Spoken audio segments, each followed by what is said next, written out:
sex, we believe, is not for everyone. But ending the story here would give you an incomplete picture. The other thing you gotta know about us is I'm a bit of a fitness nut. And I'm not. I belong to a gym. And I don't. I begged him to join, but he's not interested. He won't even give it a try.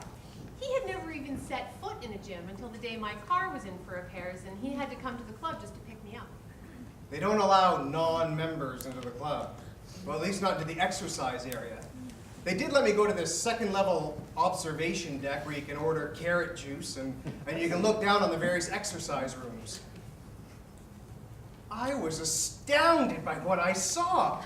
There were dozens of exercise rooms filled with dozens of magical exercise machines. Machines that pulsed and spun and churned, and machines that tugged and pulled and stretched in perfect unison with their operators.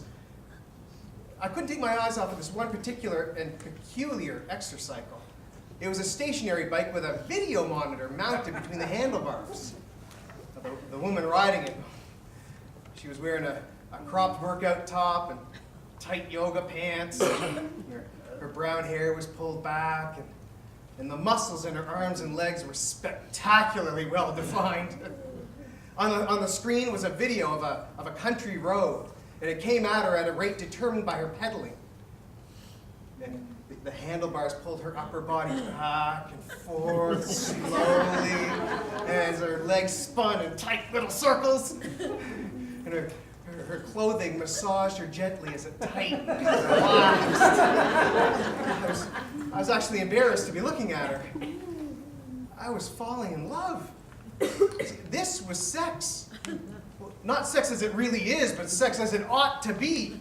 Raw, mechanical sex. Sex with rules and a purpose.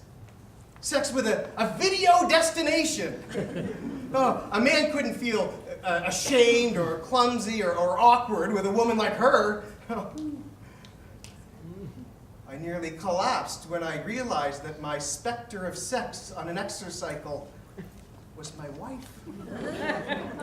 I tapped on the glass, not so much to get her attention. Mostly I was testing to see if what I was watching was real. I turned and saw him, but I pretended not to. I always get a better workout if I think someone's watching me. Knowing I was being watched by my husband made me... I can hardly believe it myself. I actually giggled. I pedaled faster. I was giddy. I let go of the handlebars and, continuing to pedal, I stretched my arms up over my head. I may not be great at sex, but there is nothing about my body I'm ashamed of. I shifted to a higher gear and pedaled so hard that the video image began to blur. She pointed her toes as she pedaled. She snapped her head with each backward thrust of the handlebars. She tightened her stomach and arched her back. Oh, she was a dancing automaton. Pixelated trees whizzed by me at an ever-increasing rate. I was pushing too hard to keep my breathing regular. The screen was moving so fast I was worried she'd have an accident. I'd never seen her like this before, so in her element, so at home, so able to let go.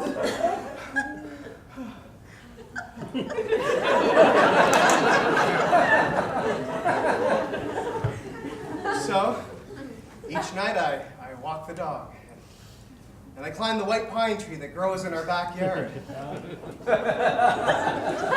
I climb until I can peer into my own bedroom window. I open the curtains and I do my exercise routine. I stretch out and I increase my heart rate to 80% of my maximum. And I hold it there for 20 minutes. Afterward, I take a shower, forgetting to draw the shower curtain. I watch her. I wrap my legs around the trunk of the tree. My face rests against the bark. I dry myself off and I get into bed. I go back to the house and I take a shower and I wash the sap off my cheek.